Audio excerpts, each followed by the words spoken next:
Well, welcome, folks, to the thrilling final season finale of the Kingdom Communities webinar series. Today, we get down to business and ask what all this means for us here and now. My name, for those of you who don't know, is Jonathan Cornford. I'm co-founder of Manna Gum, a ministry in good news economics. And I'm speaking to you tonight from the land of the Jar Jarwarung in central Victoria, in Bendigo specifically. And I note that the Jar Jarwarung are sticking their hand up to be amongst the first to negotiate a treaty with the Victorian state government. It'd be interesting to see how all that pans out. Of course, I have with me here also today my indefatigable colleague, Jacob Garrett, who's helping keeping things smooth and keeping me on time and all manner of other things. And he's in Wurundjeri country, and perhaps you can put where you're dialing in from today as you join us in the chat. So today we're going to have a couple of times using the breakout rooms, one to start with and one at the end, and we'll have also some time for questions as we go as well. But as always, you can right throughout the process, you can put questions in the chat room as well as they occur to you, and Jacob can pick those up when we come to some open time for questions if they haven't already been addressed by that stage. So without further ado, let's get into it. I think I've done everything I need to. Hey, Jacob, pressed record and we're good to go. Okay. So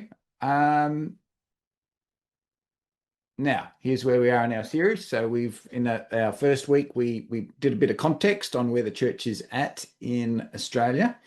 And it's fair to say the picture we painted wasn't that pretty. The second week, we asked some fundamental questions about what it was that Jesus did when he called together a community around him, what he had in mind and we saw it as its shape and purpose and mission, and how that related to his own purpose and mission. Last week, we then focused in on how that the idea that meant that this community formed by Jesus was necessarily an economic community. We talked about the various dimensions of that. And this week, we'll be focusing in further to ask, well, what that means for us today, what it might possibly look like for us to begin to recover elements of that picture in our practice of church today. To start with, though, it would be useful for me, and I think good for you also to do, is just to take the temperature of the room, so to speak, where people are at in relation to this question that we're talking about, a renewed vision of church. So we're going to put you in breakout rooms in a moment. Jacob will do that. And this is a question I want you to discuss. Basically, how are you feeling about the possibilities for renewed practices of church in Australia today? Are you feeling energized and excited? Are you feeling hopeful?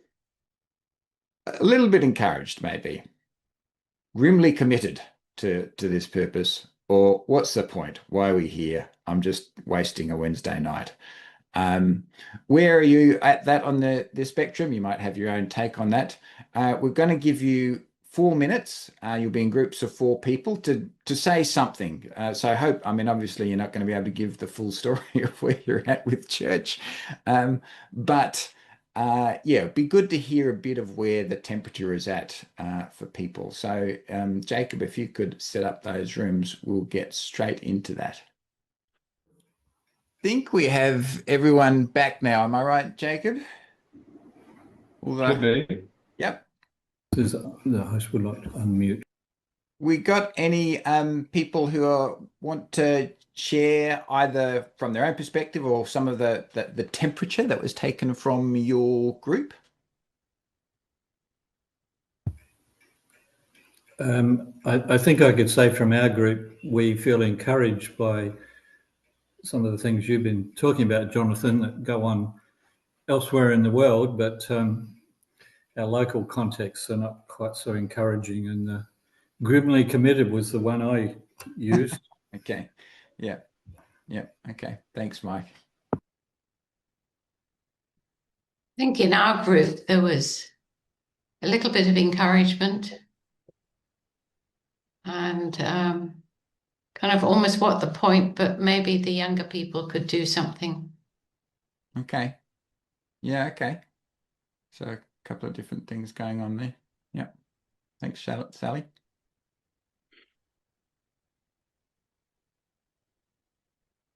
Any others? Just to follow on from Sally, I was thinking that young people seem to be really engaged on issues which affect the planet more so perhaps and with more energy than some of the rest of us. And if the church could actually,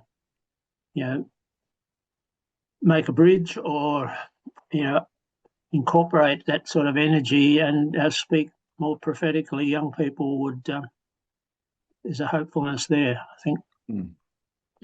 Yeah, good. Thanks, Jeff. It's good. Yeah, maybe in our group sense was really like the idea, but it looks really hard. Yeah. Yeah. Yeah. Mm. Yeah, look. Oh, so someone going to speak? It's me. It was Matt. I just in our group. I think all of us kind of felt we've been through the whole 5 of those points. So, and we did hear from someone who actually had a sharing model at their church. So we listened to a little bit about that, which was interesting. So Okay. Yeah, nice. Thanks, Matt. Look, I think I resonate with just about everything that's said because I have been all over this spectrum personally, I think, in terms of where my temperature has been, and it might depend on what day of the week as to where I am at. We can come back to this at the end. My bigger perspective is though, well, there's no opportunity like a time of crisis, and in my view, that is where the church is heading, or at least parts of it are heading, and even if that hasn't been fully accepted yet, and that tells, I mean, it's in times of crisis when things really change, when there's the scope, and some of the work to be done is to have ideas ready to hand. And that's kind of what we're sort of taking, in one way, taking part in. And I think this is an ongoing work to be thinking about. Well, let's get into our subject matter tonight. We're thinking about renewing the ecclesia today, and we've been using that word ecclesia, the word in our Greek word in our New Testaments that gets translated as church. And we've been using that word instead of church because of all the baggage that we associate with that word, the church, and all the ideas that we keep lumping in with it that may be helpful or unhelpful.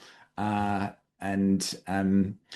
we need some way of having some fresh eyes. So we're changing out the language a bit. And when we're talking about the ecclesia, what we have primarily in mind is the gathering of those who have come to worship the crucified and risen Christ.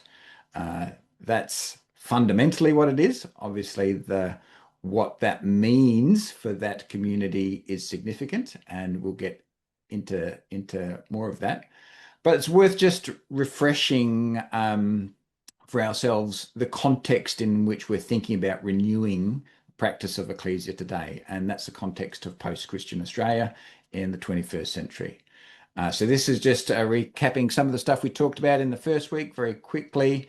We talked about the collapse in credibility of the church in the Australian public. And that was most notably in the case of the Royal Commission into child sexual abuse, but that was really the cream on top of the cake. It had been a long process of already happening. And with a loss of credibility, the church has lost any sense of moral authority within the broader Australian public. We also talked about a collapse of confidence within churches, and that can take a couple of forms. It can, for some people, be They may still really feel strongly that there is good news in the story of Jesus, but they're not in an aggressively secular and pluralist culture, not feel confident about what that means or how to articulate it anymore, or whether you should articulate it anymore.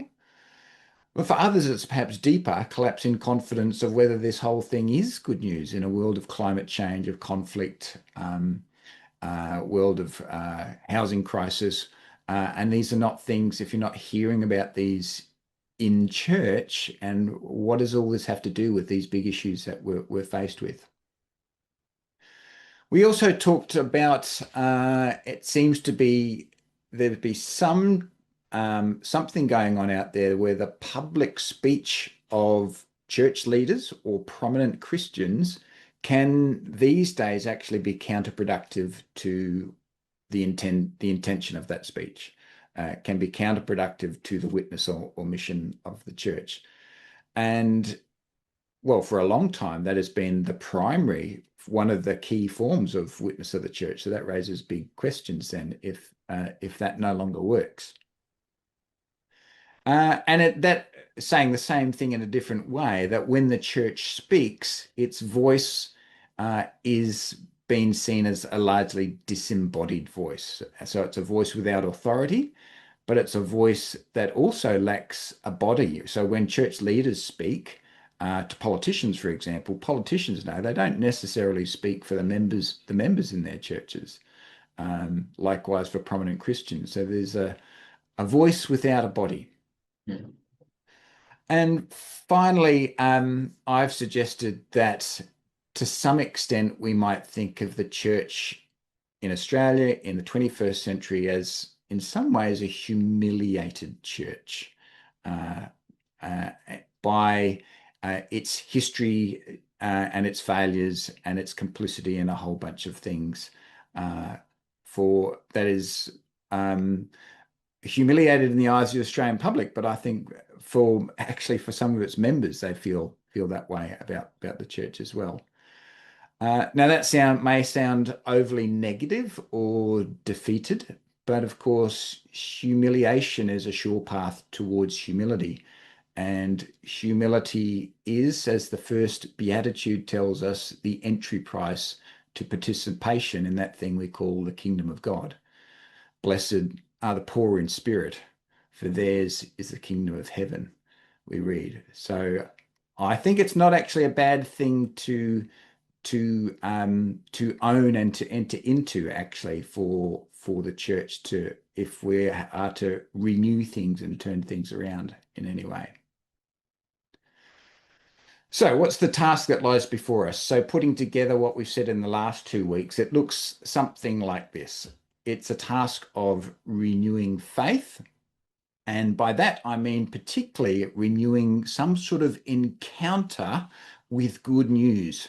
So there's not just a bunch of ideas and intellectual doctrines in our head that you just have to believe, but it's something that you have experienced in some form, or that you can have seen, heard, and touched in a way that you can speak of.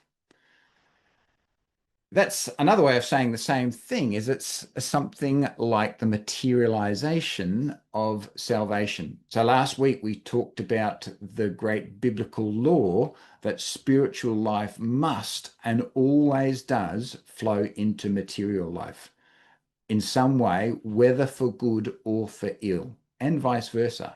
And last week we talked about the example of Pentecost, and a profoundly positive spiritual experience that then flowed naturally and inevitably into the material lives of that community. So it's the same idea. We're saying if we're encountering the salvation of Christ, that must begin to take some form in our material lives. And here I'm using the word materialization in its present continuing sense. That is, it's something that's happening, but incomplete, ongoing and incomplete. And I think that sense matches quite well with the way that Paul talks about salvation in his letters. He talks about salvation in 3 tenses: in past tense, in the present continuous tense, and in the future tense.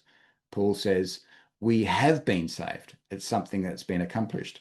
He says we are being saved. It's an ongoing process that we're experiencing. And he says we will be saved. One day this will all be brought to fruition. And I think that captures well what we're talking about, spiritual life moving in some ways in an ongoing yet incomplete way into our material lives. Another central part of the task that we've talked about is renewing the ecclesia as a koinonia. A community is the word we usually translate for that. Of course, that word community has been cheapened in a lot of ways. We've been focusing in on the idea that koinonia is founded by having something in common, some forms of commonality. And first and foremost, that's sharing and holding the Holy Spirit in common. The church is a fellowship of the Holy Spirit. But that naturally and inevitably means, as we've been saying, it is also an economic community.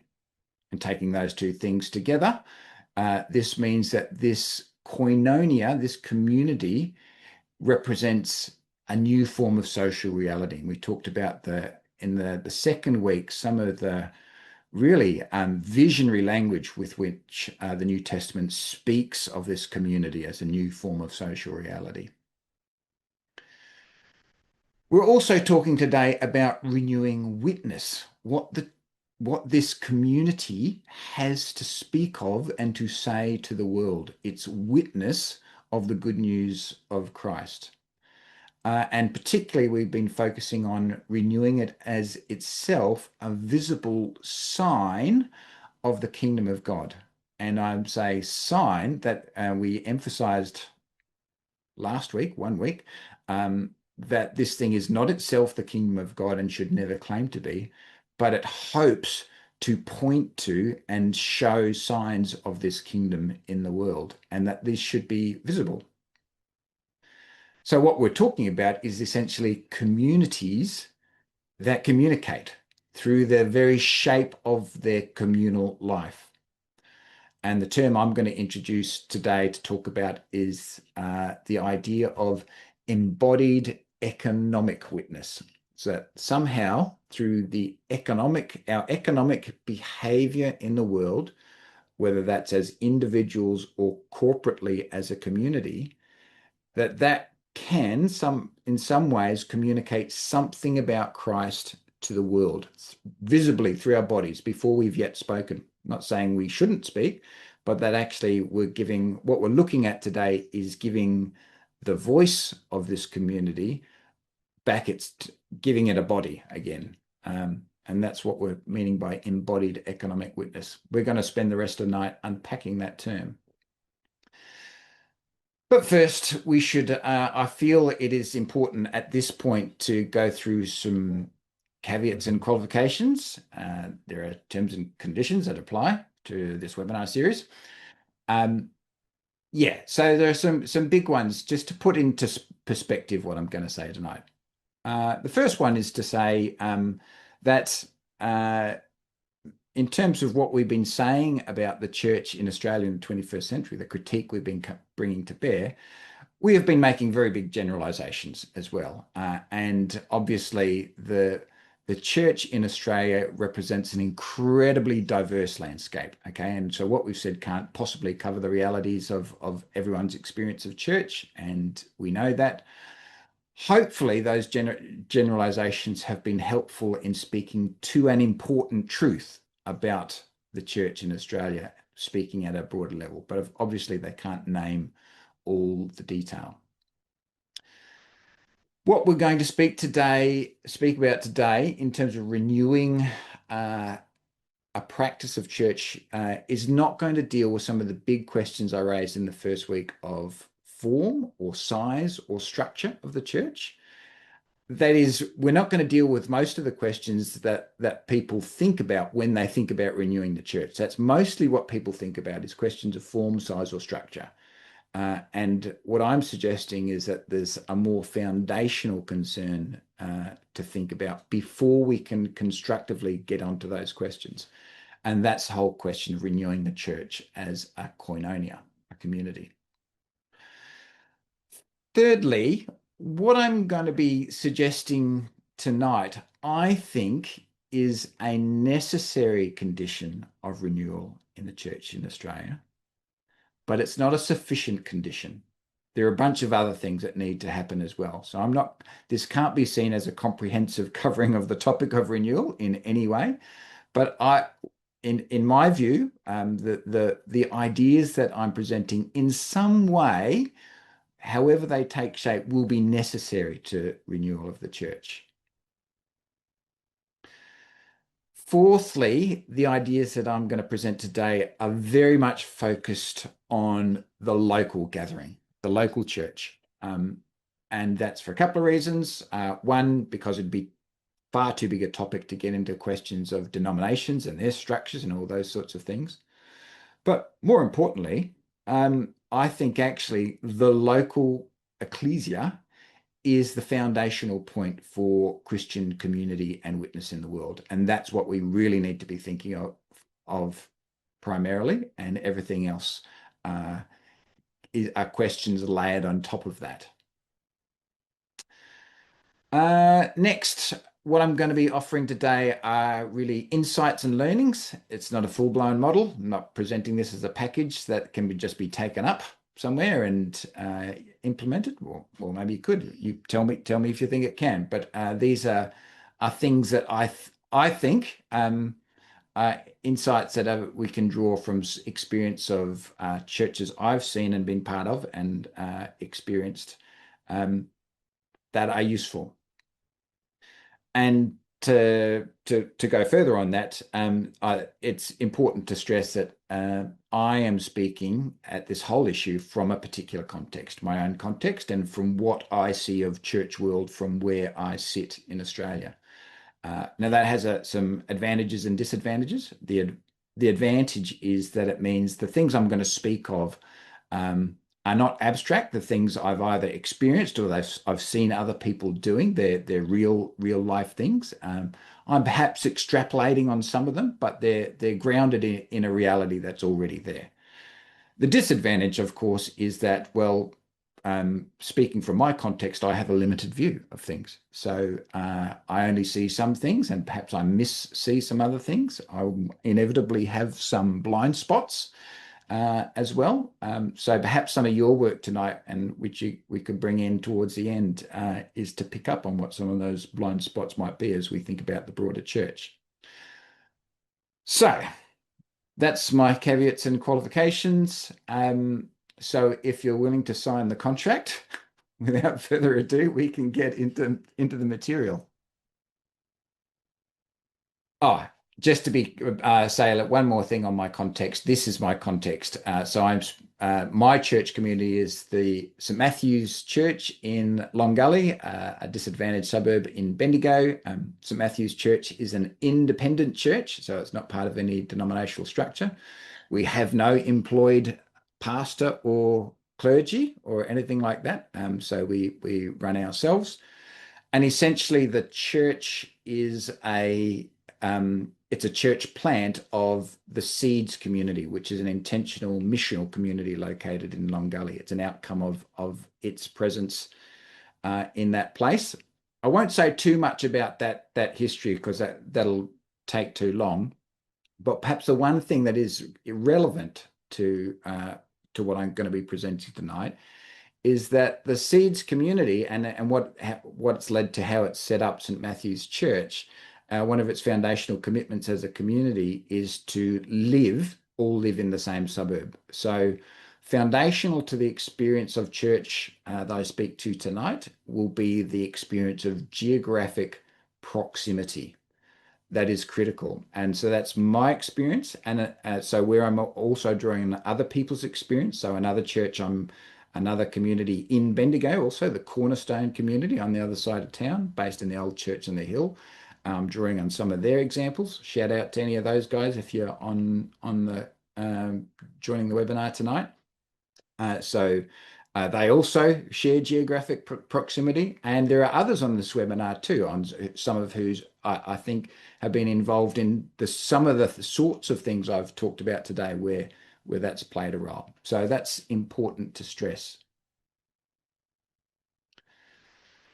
Okay, last week we talked about the church as an economic community, and one way we unpacked what that means was to talk about it as a household of households. And that's riffing on the idea that economic, oikonomia, is a household term. That's what it's referring to.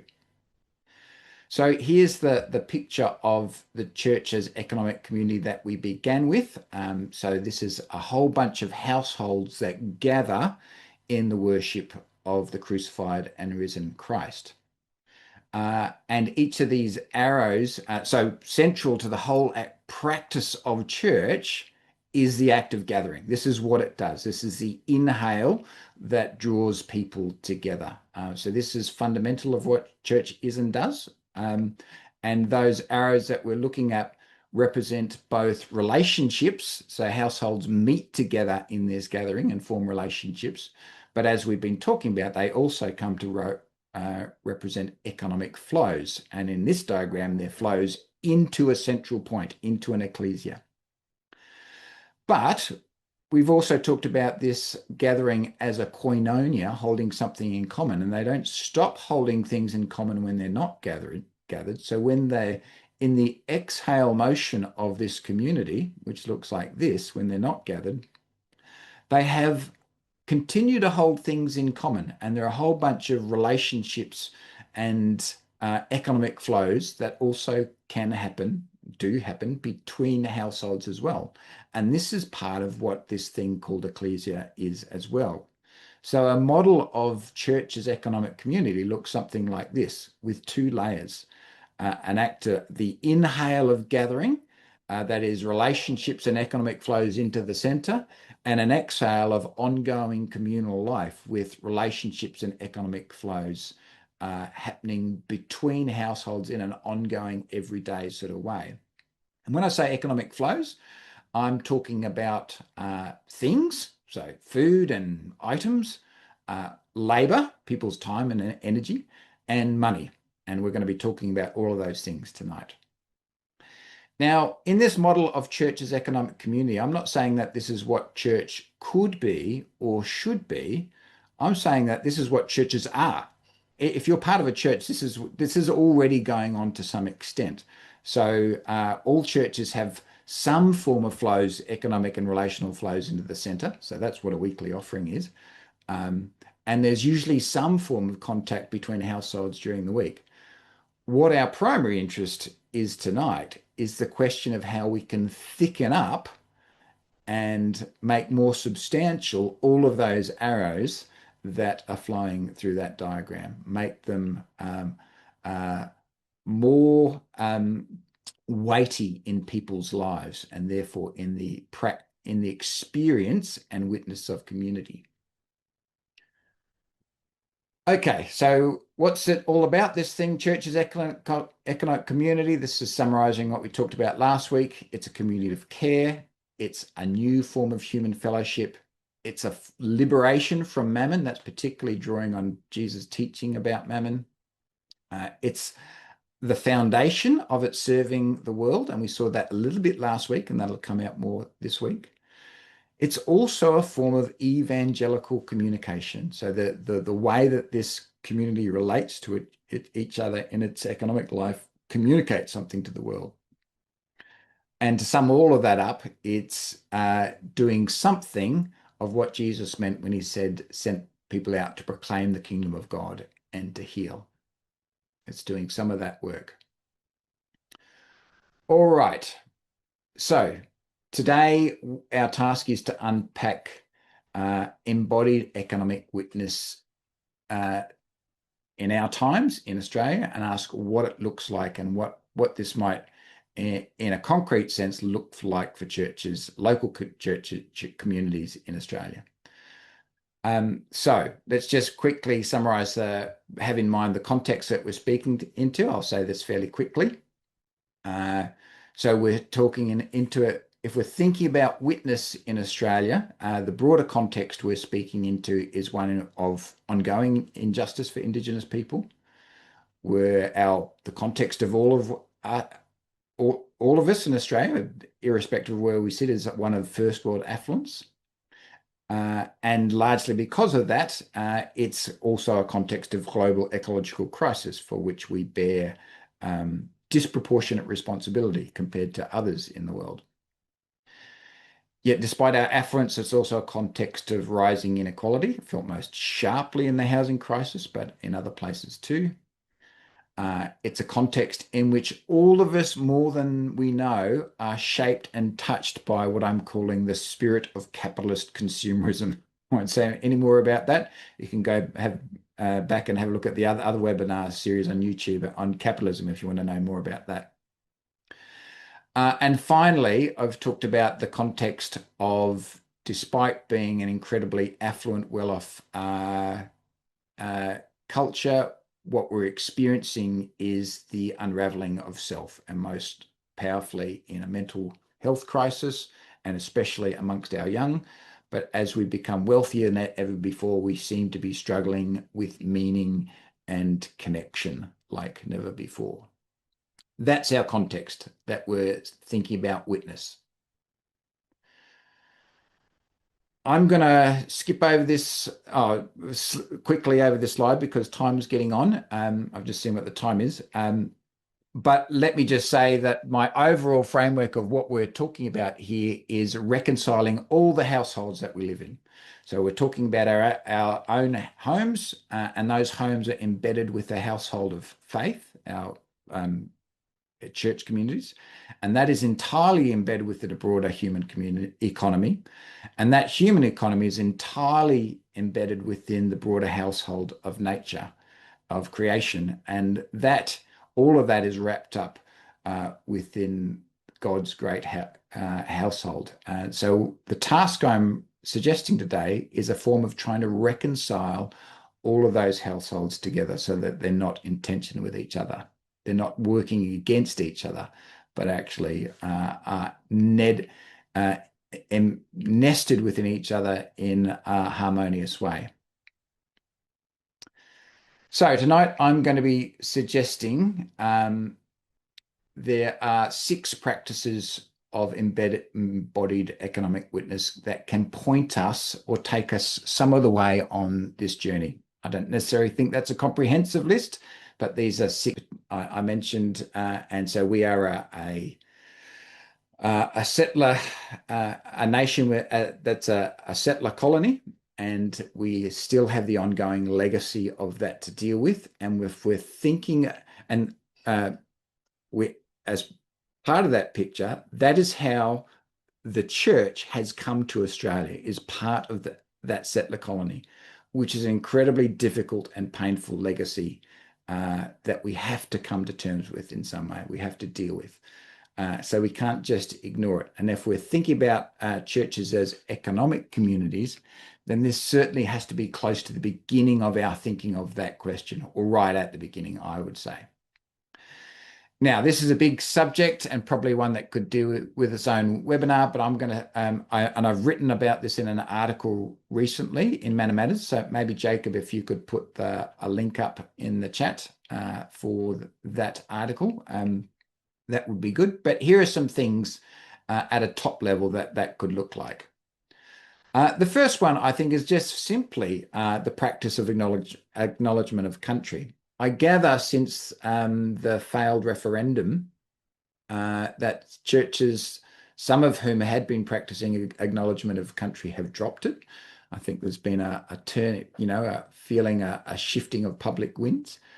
And I think that's tragic, because if we acknowledgement of country is a very simple act of actually facing up to the history of being a settler colony, a settler nation, which we haven't yet done. And it's keeping that in front of us.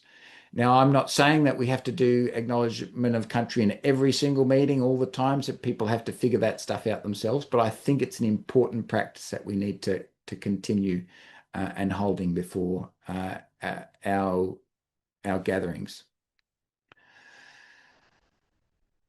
Upping the ante a fair bit, we can talk about practices of paying the rent. The idea, in the absence of any form of structural justice in Australia for First Nations people, churches can begin to at least gesture in that direction by quote unquote, symbolically paying rent to some form of Indigenous group.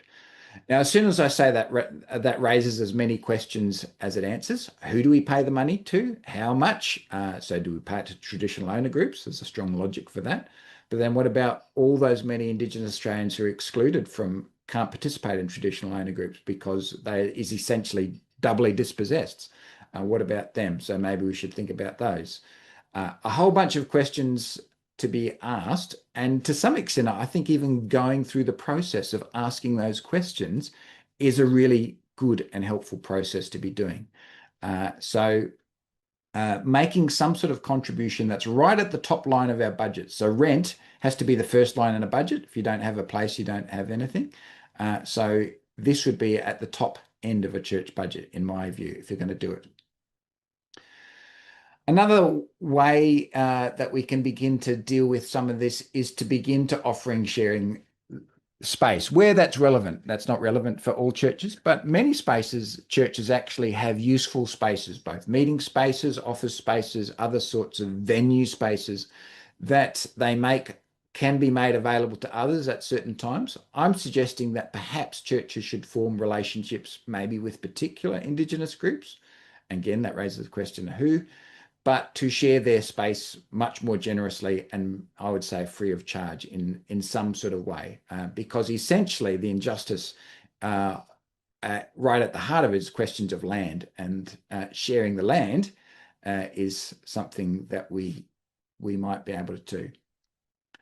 Now, a much higher order issue, which is really much more a question for denominations rather than, I think this is not really possible for many local churches, but for where there's spare land, one of the questions that can be asked is, should that be divested in some way to First Nations groups? And again, that can be done in different ways, and it raises various questions.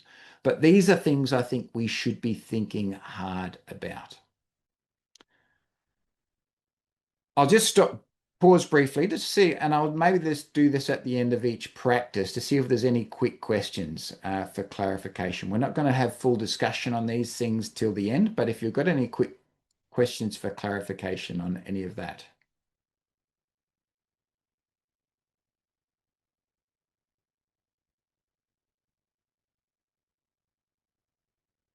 Okay, I'm going to move on to the next practice, and you can, I might have caught you by surprise, but if you feel by the end of this one, you've got some questions, jump in.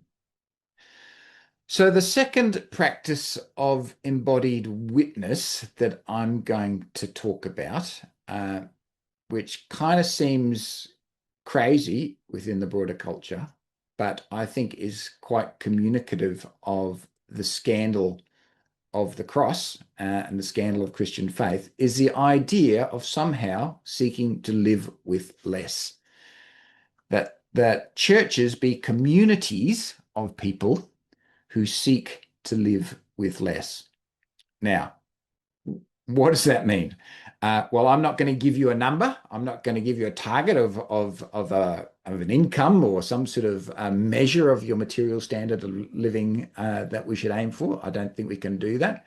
Let me just put it quite simply that if our culture is shaped by the ongoing quest for more, and our idea of what a decent standard of living keeps inflating year by year, that we should be moving in the other direction. That we should be saying, instead of more, we can accept less. And so in our culture today, that idea already has there's some terms for ways for talking about it. And in fact, this is a good point to mention that some of the practices I'm talking about, that we would do well to look to some groups beyond the church for how we practice these well, actually. And so part of some of the meaning, last week I talked about the two ways in which we think about the relationship between the church and world.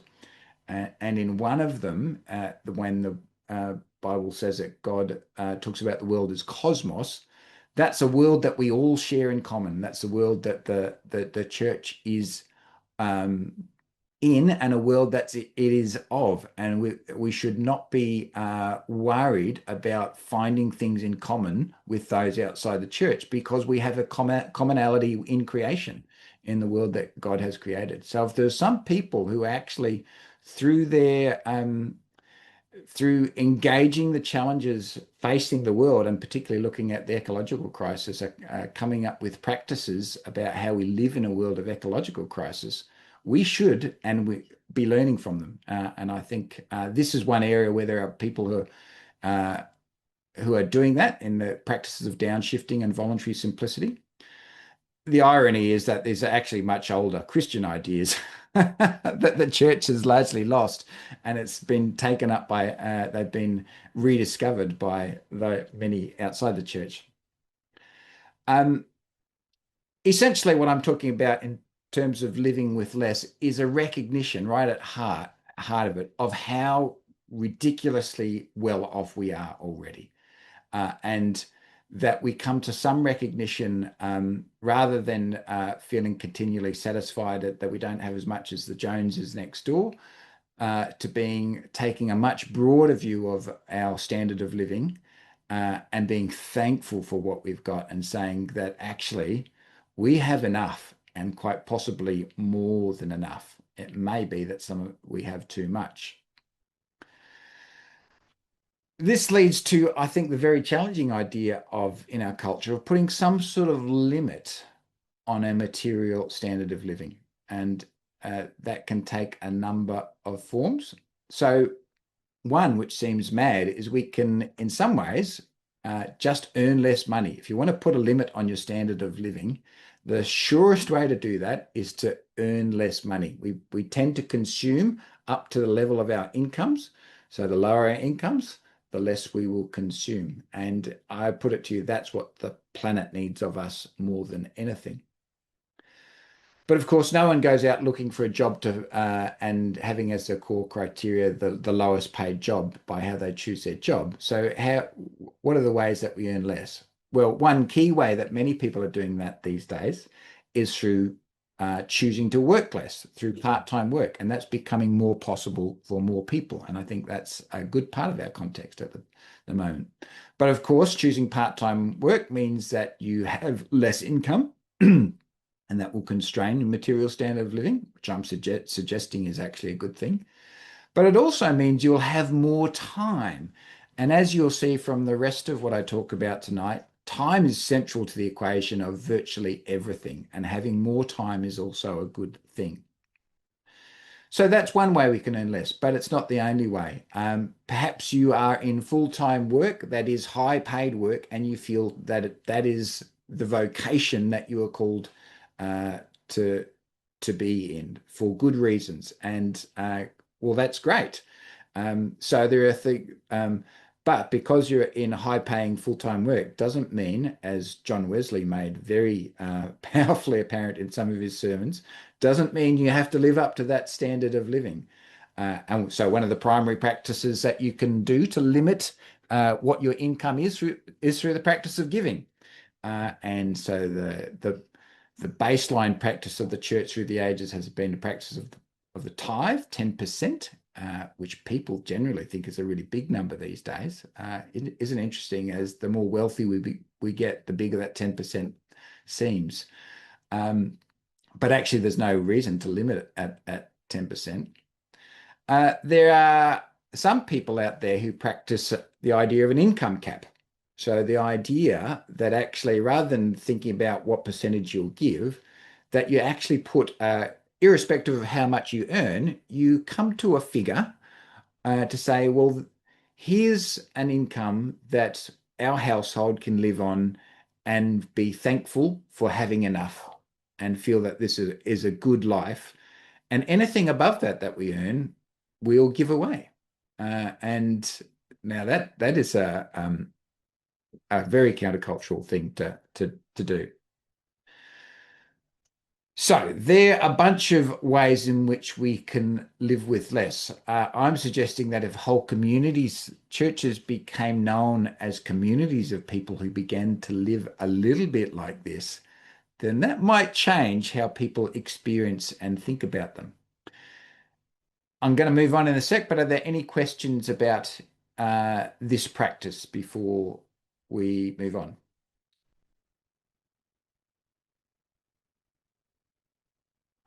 Jonathan, just share that, yeah. I mean, living in community, we live in the Eco Arts Village in Waldinga. 200 houses, over 300 residents. Yeah, houses are economically and sustainably built. We share a huge amount. Yeah, I think this is what many Christians should be doing. It's not perfect, but it's a brilliant model. So you're suggesting there, Sally, something which I actually haven't said, I don't think, is that there may be something in this downward shift that is actually leads to richness. It's not so the experience of richness, and that there may be some of what, in a culture where we're experiencing the unraveling of self. It's not a complete answer, but part of what we may need for health is actually to not be so ridiculously affluent. Absolutely. And I just struggle so much when people talk about, oh, we have to sacrifice our lives to save the planet. It's not true. If you learn to share, live simply, it's so rich. It's wonderful. Yes. I'm sure you experience that too. Thanks, Sally. Yeah. Thank you. That's good. Quickly, any questions for clarification? We've got a couple coming through in the chat. Yep. Arthur asks about whether we know, or what examples do we know where people of Jesus are putting funds together toward common things. Could you just give us a couple? Maybe? Can we hold that? That topic's going to come up later. Okay. So we'll hold and Helen asks, how do we address generational inequality within the local church, e.g. home ownership? That is also going to come up. So I'll hold over those questions. Some anticipating question. Yeah, cool. All right. Well, why don't we just get on with it then? The next practice I'm going to talk about is good work. Oh, by the way, if you haven't noticed, down in the right-hand corner, there's some symbols to say where we're at in our. So this last one was really primarily we're thinking at the level of our individual households. This next one, we're thinking about both households, but also located at the level of the ecclesial economy as well. So 2 levels that we're thinking about. And this practice is the idea of doing good work in the world, being involved in good work in the world. And this is central, I think, in Paul's language of what we're called to in Christ, to be involved in good work. And we can take out one of the O's and say good work is God's work in the world.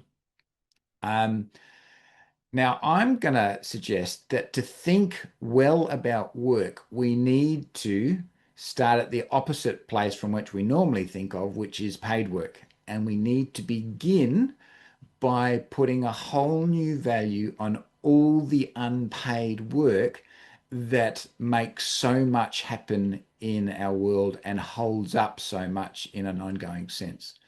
So I'm talking about the work of household economy, revaluing the importance of the work of bringing in income, of getting food, of preparing food, of shelter and clothing, and all the things that we do to make a household economy thrive. There's lots more we could say about that, but obviously central to a household economy is the work of caring, and particularly the work of caring for the young and the elderly and the sick. And it has to be said that for these 2 forms of unpaid work, to this day, much of the burden of this work is borne by women.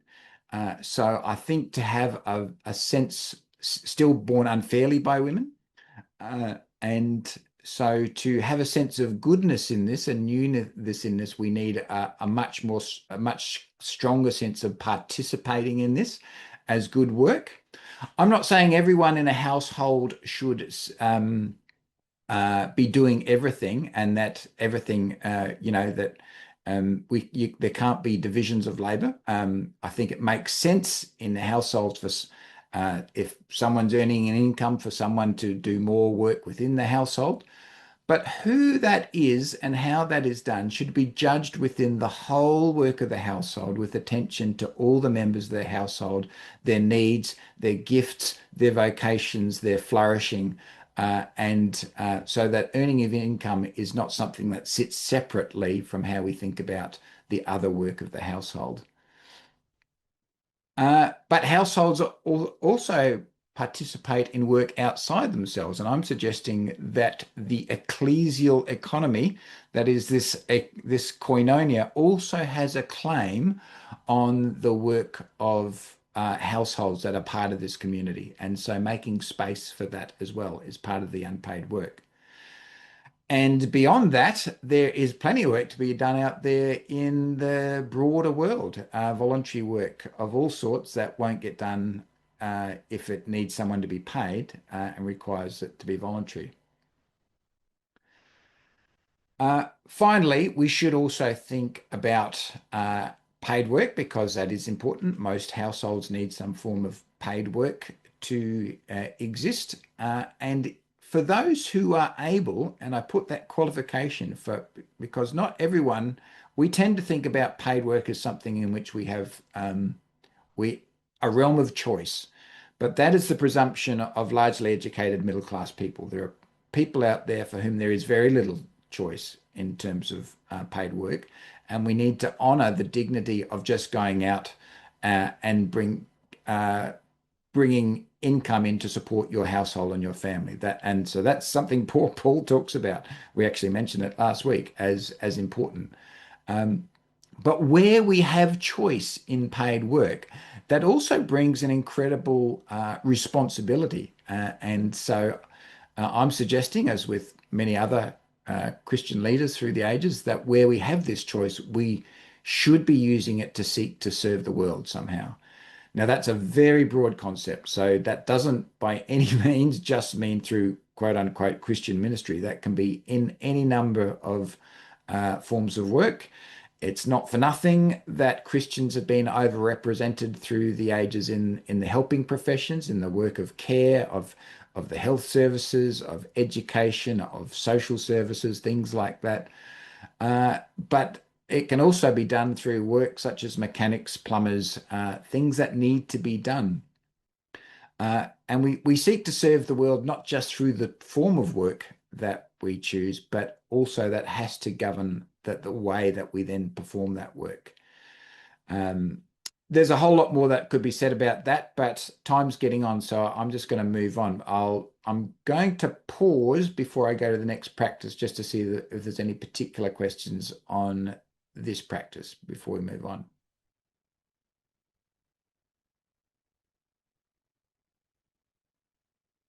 Nope. Okay. The next practice we're going to talk about is the practice of careful consumption. And this is primarily taking place at the household level. Now, this is something we've written about and talked about a fair bit. So I'm going to move through this quite quickly because I'm going to presume that a number of you are reasonably familiar with this. What I'm talking about in the idea of careful consumption is what you may have heard primarily talked about as ethical consumption. I'm increasingly not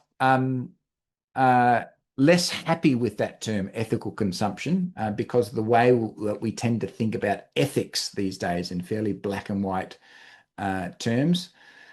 So because I'm someone that people know has spoken a lot about ethical consumption, I sometimes have the experience when I go to someone's house and they might serve me a drink or some food or something and say, oh, I'm not really sure if this is ethical or not.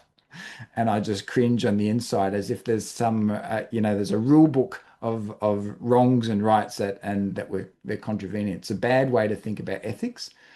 What I want to suggest is much more important for us is because we're talking about the fact that we've largely been relegated to the position of consumers in a consumer economy, is to try and perform that function with as much care as we can. We're attempting to show care for our neighbour, near and far, and to show care for the earth. And at a very base level, that just means being careful, trying to not do harm.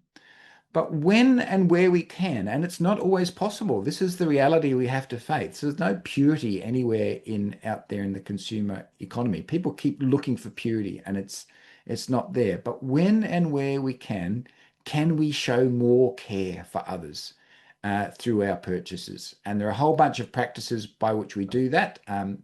Around ethical consumption, which I won't go into tonight, but we can direct you to some resources around that. But basically, it involves at its center play a higher valuing of material goods, saying that these goods come from somewhere. They come from the earth first and foremost, and we should value them highly. But they've also come through the hands of many other people, and we should value their labor highly. So this is not a rejection of material goods or materialism. It's actually placing a much higher value on material goods. So necessarily, by accepting higher prices, that probably means we have to accept lower consumption. So if we're paying for fair trade chocolate, it's generally more expensive, which probably means we need to eat less of it. And that probably is a good thing. And it probably means not only is it good for our health, it probably means we're going to appreciate the goodness of that product more than when we consume it in binge quantities. The area where it doesn't mean higher prices is of course trying to buy secondhand, and that's giving goods a longer life. But of course, often buying secondhand takes more time, so that it does cost that. All right, I'll just pause there and see if there's any question. I've gone quite quickly through what's a whole big area. See if there's any questions on any of that material before we go to the next one. Extending the buying secondhand one, it's about fixing things and perhaps also buying things that are a little more expensive but last a lot longer, you know. Absolutely. Great. Thanks for bringing that. So perhaps paying more for longer, better made products so that will last longer and won't need to be replaced, but also paying more and for repair. Repair is quite expensive these days in some cases. And in many cases, tragically, not even possible because products being made to fail. But where we can, yeah, I think that's a really good one to remember, Mark. There's also a lot of Facebook groups where you can exchange things, sell things, give things away. Enormous number. So I think this is becoming a lot easier these days. So I think there are increasing structures for this, and yeah, we should make use of them. I don't know if Kate would like to ask the question, but she's just posted in the chat that she has a question about valuing unpaid work and concerns about exploitative practices. Kate, is that that's going back to the work one? Did you want to bring that up? Sorry, it's a bit late. Yeah, just I agree with you about the valuing unpaid work, but I guess sometimes people raise the concern about when does that become an exploitation, or when do we need to value someone's time and that might equal remuneration? I don't know if you have thoughts on that. Sure. Partly what I was suggesting in valuing it was actually going the opposite direction from exploitation, of firstly seeing it and recognize it and actually weighing the energy much more highly that people are putting out in that. So I'm particularly thinking in the work of the household, giving weighing that much more equally with the work that's been put into paid work, for example, and valuing that. I'm not suggesting that we venerate unpaid work and therefore don't pay for it, where we could pay for it. But look, I think that it is a really tricky question, the fine line between when and where we should. I do worry about the over professionalization of some things that are perhaps best kept unpaid. Perhaps it's a bigger, and there's more nuance and complexity in that subject. So I think we have to sort of hold both of those issues in tension. I'm not really answering your question, Kate, recognizing that there is an issue there, but it's one which I think requires a fair bit of nuance. All right, I'm going to move on to the next practice. This is a really important one, so I might spend a little bit of time here, and because this is one that we've largely we know very little about these days, and that's practices of economic cooperation. And I primarily have in view here households working together at the household level, but it also means coming together at the ecclesial level, gathering together in more formal ways. So there's a bunch of things I have in mind here. At a very basic level, something which happens in, I would say, most churches at some level, is the sharing of material support between households. And that happens whenever someone takes a meal around to someone who's sick or a household that's in crisis. The question is, how often does it happen? How dependable or substantial is that? But these things are, I think, as simple as it sounds, a meal shared in times of need is an incredibly communicative act. It really communicates when people may not be able to have any words to say to help you, or there's nothing else they can contribute in the situation. It's a statement of, well, we've got your back here in one form as much as we can, at least. That can extend at times into support through money as well when households are in need. That can take numbers of forms. That's more challenging. It's probably one that we're not so good at. Another thing that I think probably happens in most churches to some extent, most church communities, is forms of shared work. But these are things that we can do a lot more with, especially where there is some sort of geographic proximity. So I'm talking about things like working bees. Now, most churches have working bees, perhaps in the church garden or cleaning the church at some point in time. Or maybe I shouldn't say most, many do.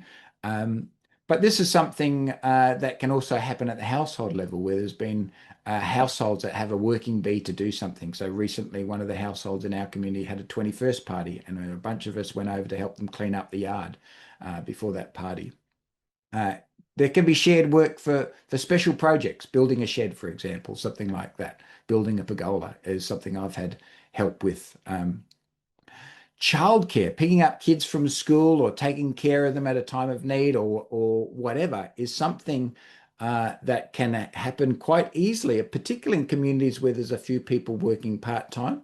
So so this could be ongoing childcare by what we mean by childcare, but I'm also talking about much more just ad hoc instances of being able to support each other in the care of our children. And likewise, when people go away for holidays, care, so people need people to water gardens or feed dogs or walk dogs or feed chooks. These are sorts of things that can be shared between communities and account for quite a lot. And as I've been saying, every church community also requires shared work where people come together to make the thing run. Ecclesia communities run on shared work of some form or another.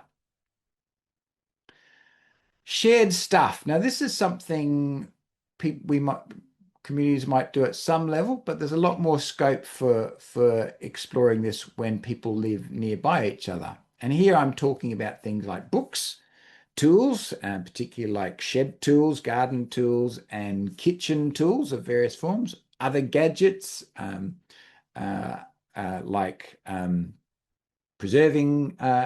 preserving units and food dryers, things like that, camping equipment, cars. Often in our community has been a need to borrow cars here and there for various reasons. These are all items that are amenable to sharing in some sort of way and count for quite a lot when that is done. A step beyond sharing stuff is moving to the step of owning things together, co-ownership. purchasing things together and being joint owners of things. So this is a bigger step and requires higher levels of trust. But it makes sense in a couple of key areas. So the things in our community and some other communities where this has made sense is big ticket items, things like mowers, whippersnippers and mulchers, things that take up a bit of room, cost a bit of money, and you're not really using them all the time. And if people live near enough each other, there's a real logic to having them as shared because we don't need them all the time, and there's a lot of scope to share them. Trailers has been really one that in our community a good item for co-ownership. You could also explore this with some forms of camping equipment as well. Another level up again in forms of organization is beginning to think about cooperatives, cooperating together for certain outcomes. Now, in our times, I think this makes particular sense for consumer cooperatives. So whether that's fruit and veggie boxes, or so we've been part of organic fruit and veggie co-ops that put together a box each week and distribute that in the co-op. Dry goods cooperatives where you're buying bulk dry goods for distribution, and what I'm calling local meat, where there's someone who's got access to meat that's been raised, let's say, ethically and sustainably nearby locally, and ways of often that comes in large quantities and it needs to be distributed, and that requires some form of cooperation to do that. Now we're going up in big ticket items. So we're now on to the question of housing, which someone brought up. I think this is an area in which we need to begin to think hard about churches, especially larger churches, beginning to cooperate to address what is a critical need in our community. There's various ways that this can be done. I've seen instances of it, but I have to say it's rarer, and so my experience of this is smaller than of the other areas. So there's two key ways in which I think this can be done within church community. One is simply through what I'm calling social or socially minded landlords. That is people who households that have a bit more capital and may already own investment properties, if you like, making those available at under terms that are more beneficial than the market rates suggest. So making those available. I think there's a particular logic within church communities where there's young people, particularly young adults, really thinking hard about pursuing discipleship and vocation in interesting ways within their communities or in their world, who can, if they're going to do that, then their income is going to be uncertain. And one thing they're going to need is cheaper rent. And if there's members of the church community that can help them out with that in one way or another, I think that is something we should be thinking hard about that. Beyond that, there is the question of cooperative ventures. So this makes probably, firstly, and this is happening in a number of places around Australia at the more formal level of the church economy, where churches that might have a patch of spare land get together with some form of social housing provider or angel investor or entrepreneur to deliver a housing project for social housing. So that's something that churches are doing in places around Australia and can be thought about. But some members of households in churches may also think about getting together to purchase housing, some form of housing together for some purpose or other, which serves some benefit to the broader community. There are, I think, some on this webinar who have been involved in some cooperative ventures in housing. The final level I'm going to talk about of economic cooperation is the level of income sharing our incomes together. Now, that sounds a lot more scary. Sounds like it's getting close to Acts chapter 2. But actually, it's what all churches do already at some level in their weekly offering. So the weekly offering is just a form of income sharing to release work. So nearly all forms of income sharing are in some way, their purpose is to release good work into the world. And our offering pays for the costs of a church and usually pays for someone's salary to help run a church. And that's income, that's pooling our income together towards a purpose that we all value. Now, I think because of the calcification of church liturgies and offerings, and also of church structures and the way pay and remuneration may happen in some churches, we've perhaps lost sight of some of the dynamism of this idea. So the humble church offering, I think, is something that could be re-energized as a potentially these days people call it crowdfunding, and they do all sorts of interesting things. If we realize that actually what we're doing in the church weekly offering is an ongoing process of crowdfunding, something that we want to see happen in the community, then we might have a bit more interest in it. So there are other forms of income sharing. So people might pool income at times to support a particular household in the community that's facing crisis in an ongoing way. This is not just support at a particular point. We're just helping out at a particular moment. But there may be cases where people decide to support a household ongoing and pool their income to do that. I've seen that happen in small ways in some places. But again, beyond the offering within the church community, people might pool their income to release other work in the world. Again, this is what we're talking about when people talk about crowdfunding. Manna Gum is essentially a ministry that subsists off the crowdfunding of people releasing my work so that I can present webinars in this world. So I can present webinars like this, sorry. So this is happening by people pooling sharing their income with Manna Gum to make it possible. Okay, I think that's all I'll have to say on that one. Any questions on that before I get to the last one? And I'm really conscious that we've already gone over time, which is I suspected would happen. So maybe make this quick. Maybe let's hold off your questions and I'll run through the last set of practices. We're almost there, and then we can have questions and discussions for any who are still want to hang around at the end.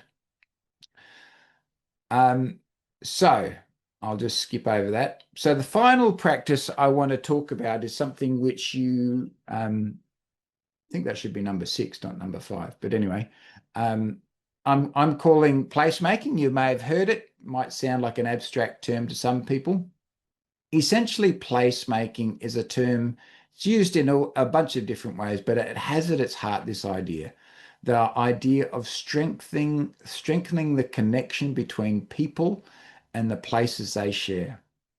I'm suggesting that church communities, the church as an economic community, can be involved in strengthening the broader local communities in which they're nesting through their economic life.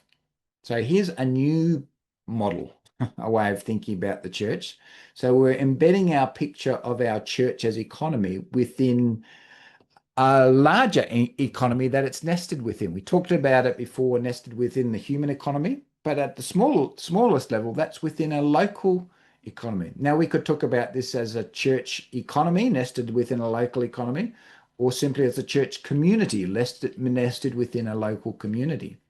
And both of those have meaning and substance. And again, the arrows in this picture could represent just relationships, but they can also represent economic flows. Hopefully, each one of the households within the church community has their own independent relationships with other households in the local community who aren't members of the church community. So there are a series of relationships going on with others, and they're involved in things happening in the local community, perhaps other groups, But also the church as a whole, as a community, also can have a relationship to the broader community through its structured life together. And can have impact into it. And I'm suggesting that we can think about churches contributing to the strengthening of place through these connections. What does that look like? So the first way is simply through extending all those practices I've just talked about as economic cooperation beyond the bounds of the church. So now I've suggested that the church is a great place to start to begin to think about economic cooperation. And in some ways, the church, I would argue, is a purpose-built technology for economic cooperation. And it's a venue where many of these sorts of things can come together in ways that are more easily than they can elsewhere in the community, in the right church community. But there's no reason why they should be maintained exclusively for a church community. Many of these activities, when done with a generous spirit, should naturally, quite naturally overflow into the broader community around them.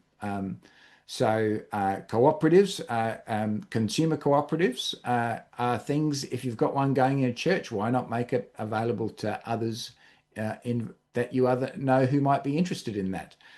Shared stuff, something that has happened very easily in our community, where there's been things like sharing of trailers and mowers, where there have been others in the community who we know lack those things and have needed them at some points. Those things have been made available from within the resources of the church community to others outside.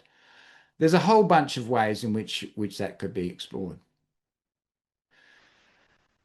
A second idea is for placemaking is the idea of what I'm calling careful commoning. And so the commons is, we think it's a term that people think about from the old English village. It was a field in which people had common access to graze their cows on. And that's part of the tragedy of the industrialized, commercialized economies. The commons were lost. Well, actually, if we have eyes to see, there are a bunch of commons of different shapes and sizes that might still exist around in our communities. And I would argue that the local church building and facilities could begin to see itself as something of a commons within the broader community. Now, this is a more generous disposition. Rather than thinking of the church as a private property, thinking of it as a more generous disposition within its local community. So church facility is often quite useful to other groups within the community. So we've already talked about churches having spaces, kitchens, toilets, offices, meeting rooms, venues that can be used for various, made available to others within the local community. There are other resources within churches, such as PAs and sound systems, for example, that can also be made available to others. And there are ways in which churches can also, church communities can offer organizational infrastructure to others. I won't go into that because we're running over time.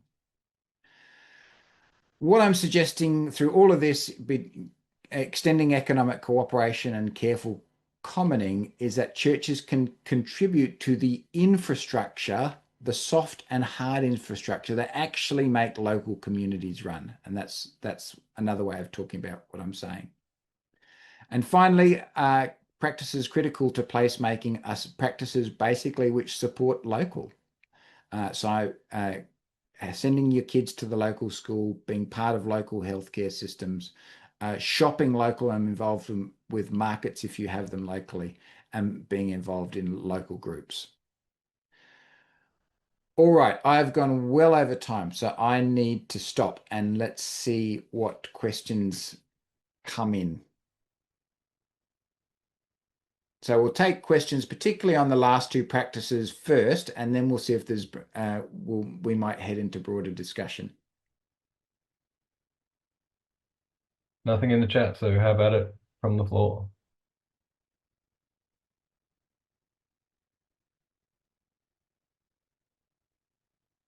Yeah, can I float something? Go for it, Arthur. And I've written it down, and this is a really big question, and I want to float it. I'm not really expecting an answer, I guess.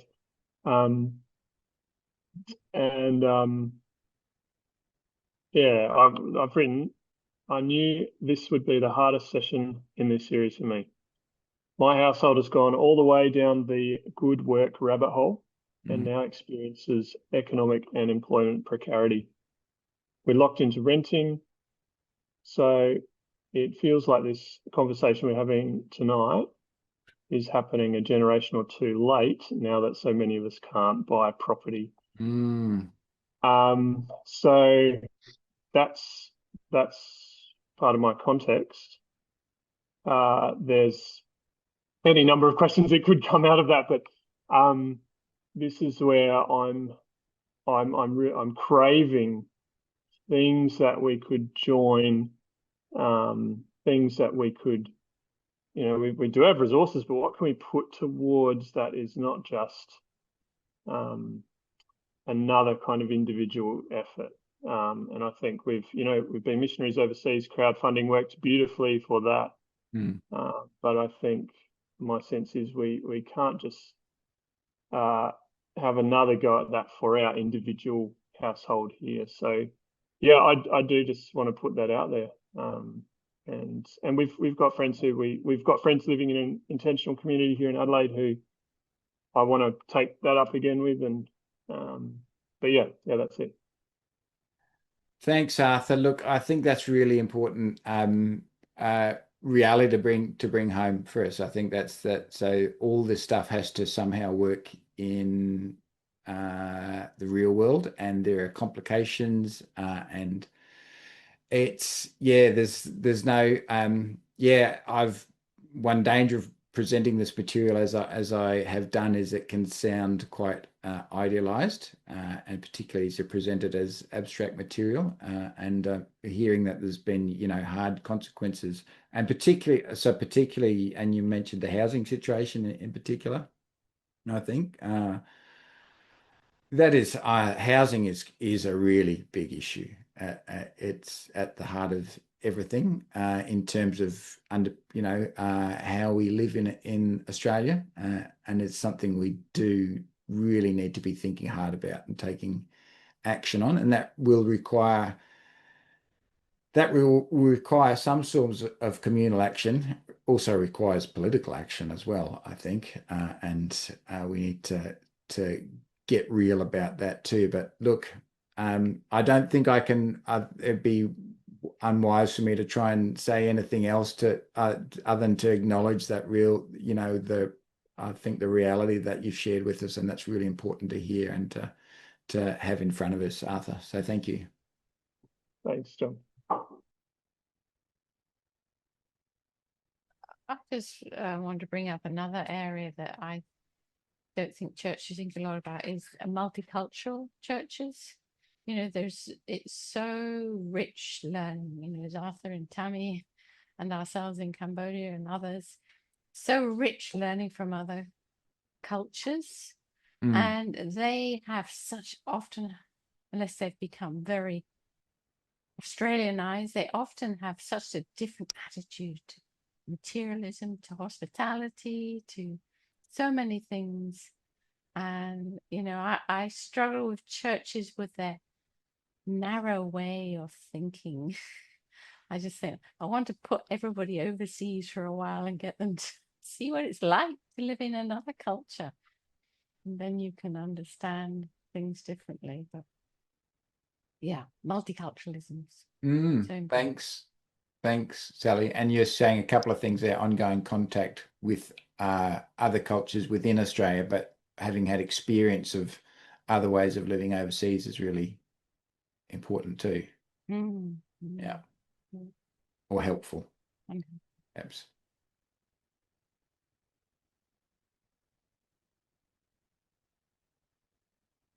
I'm going to stick up for Helen's question near the beginning, who said, how do we address generational inequality within the local church, e.g. home ownership?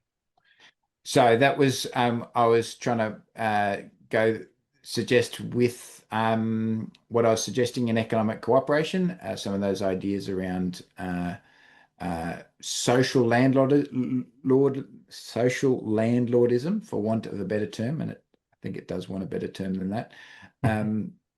But I think that would be a first off one, which I think could be done. We know there are Christian households out there with multiple homes that could think about what they're doing with those other homes and how they're putting them to use. And then also church communities thinking more cooperatively in terms of ventures to support. One, maybe support their younger members and even the sense of vocation of some of their younger members within their communities.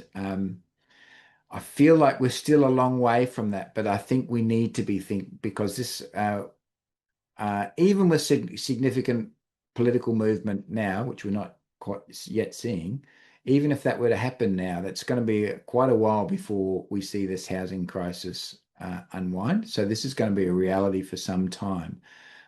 And yeah, so I don't have answers clearly, but hopefully one of the things, I've pointed towards some examples of models, and that's hopefully one of the works that Manna Gum will do over time is to gather to be, here and there. There's models of churches doing stuff on these and to be gathering stories of that and sharing them with others as a spur for others to take them up. Yeah. So if any of you out there right now or watching the recording have such stories, get in contact. Please share them. Excellent. I've been thinking a lot about the housing issues, particularly because the price of land and buildings gone up so much that you can't build houses at a reasonable price anymore. And but I've been looking at other technologies, and there are some technologies out there where the materials aren't too expensive, but the big cost is in the labor. And I think there's an opportunity there to get community or church groups together to do the actual labor part. Like, for example, hemp bricks, you can stack them together. And if a group of people got together and built a house for co-living or co-sharing or something, then that would be a cheaper way of doing it than having a professional builder do it. Yeah, so that would be a cooperative venture in housing that you're talking about, both in the form of labor and perhaps in financing of that as well. Yeah. Yeah. Thanks, Mark. Can I ask a question that sits on a completely different tack than the big stuff? And I'm sure there's people that have actually been in these communities that will be really experienced in the question I'm going to ask, but it's how do you manage the little things that human nature causes us to have arguments over, as in who's got the whippersnipper this week and why did that person wreck the mower and they didn't really look after it the way that the person I lent last week did. And I just see all this kind of admin, kind of oversighting stuff. Andy, I'll just throw that into the mix as how that's managed and worked.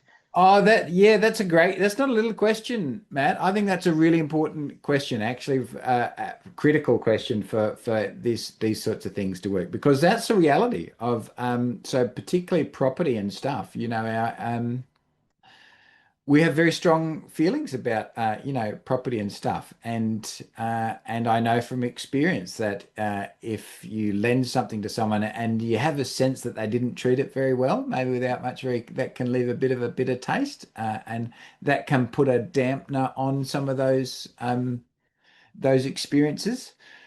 So what can I say?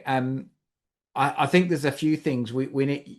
You need to develop cultures of trust where there are some shared understandings around that sort of stuff, and that requires. One of the learning. One of the things I skipped over was in the Seeds community where some of this stuff is happening. Had a little mapping and learning process a while ago, just reflecting on the economic cooperation there had been, and one of the things we all agreed was that.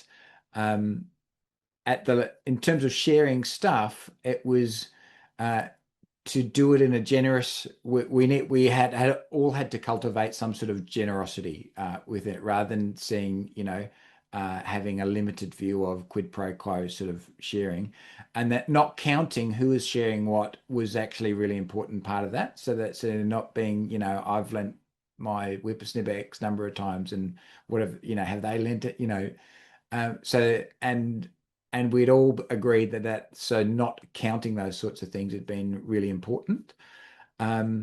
But that there were things at stake in terms of relationships and, with stuff, and that sometimes that meant if, you've had someone's mower or whippersnipper and something's gone wrong and that might mean you need to be being prepared to pay some of the cost for the repair of that, or at least and basically if everyone's generous in offering for taking care of something, then that helps, whether it's the sharing household or the borrowing household, that helps things run a lot better. And sometimes there have to be little conversations around what happened to the mower when you had it last, and did you know that, or but look up, but that stuff is real, and that is the real stuff of economic community. So I don't want to minimize that, because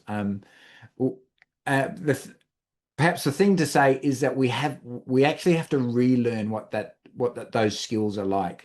And so one thing I would say is start small. I wouldn't say leap into really big, complex, and high cost sharing things if there's not, basically built up relationships already. So we need to begin learning with small stuff and building up, rather than, maybe you could do it with big stuff jumping in, but there'd be risks in that too.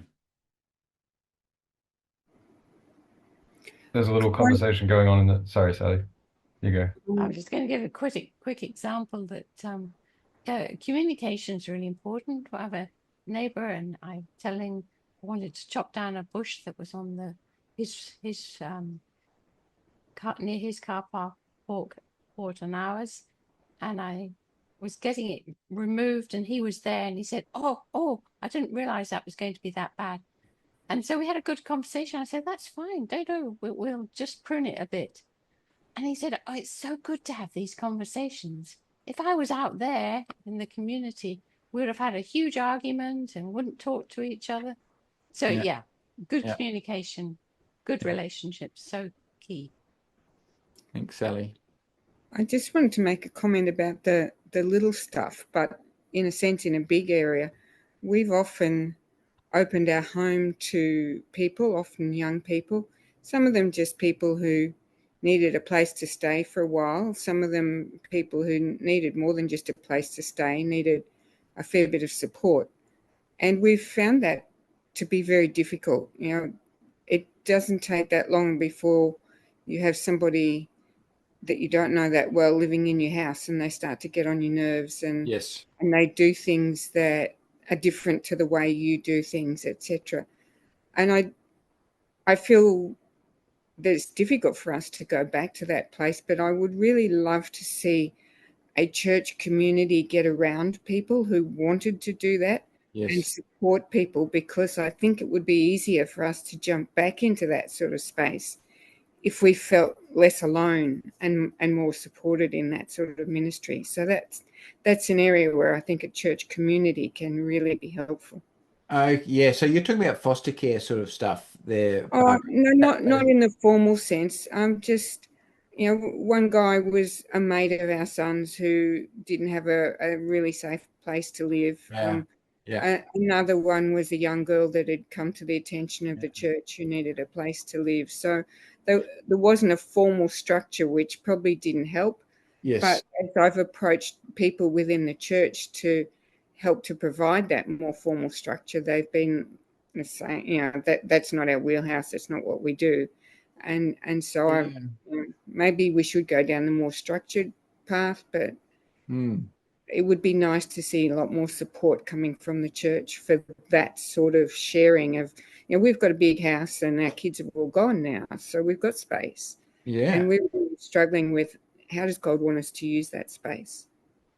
Absolutely. I agree, Barbara. It's disappointing to hear that there hasn't been much even when you've raised it, people hasn't been much interest in supporting that sort of thing. I would hope that, I mean, a renewed church would be places where people would be thinking along those lines more naturally and directly, where there's some members of their house, and this is it operating as a body, the idea that there's some members able to undertake this work of supporting others with their home, and we're not able to do that, but we can support them in their how they're supporting in various ways through either just inviting that person over for a meal, whatever it is for, once a week, or whatever the forms of support may be. But I agree, those sorts of things are should be the sorts of things that happen naturally in churches. Mm. I'm very aware, folks, that we have gone well over time, so I think we should wind up. I was going to ask how you're feeling about the ideas I've been talking about in relation to your church community. But we won't. We're going to do breakout rooms, but we've got well over time for that. And the big ongoing question for me, and then I'm going to leave us all with this question is, so I've really talked about ideas that I've seen both in my immediate context, but also happen in various places around, happen in some places, in particular contexts. So the question is what they mean to how some of these ideas might translate into the big diverse reality of church contexts in Australia today, into different churches of quite different forms and size and structure from the sorts that I've been talking about. That's an ongoing question, and one that I'm interested to hear people's views on. But we have run out of time tonight, so I think I really should honour your presence and thank you for your participation, what you've brought along the journey. And yeah, I hope you stay in contact. And I should just say that I'm, if you're wanting to talk further about any of these sorts of things, then part of what I do in Manna Gum, and Jacob, I think, would say the same, is just to be available to talk about this stuff further. So if that's something you're interested in having further in conversations in any of these areas, please get in contact. Yeah, but with that said, we will finish up for tonight. Thank you, folks. Or also, if you are in Melbourne or close by to Melbourne, trying to put together a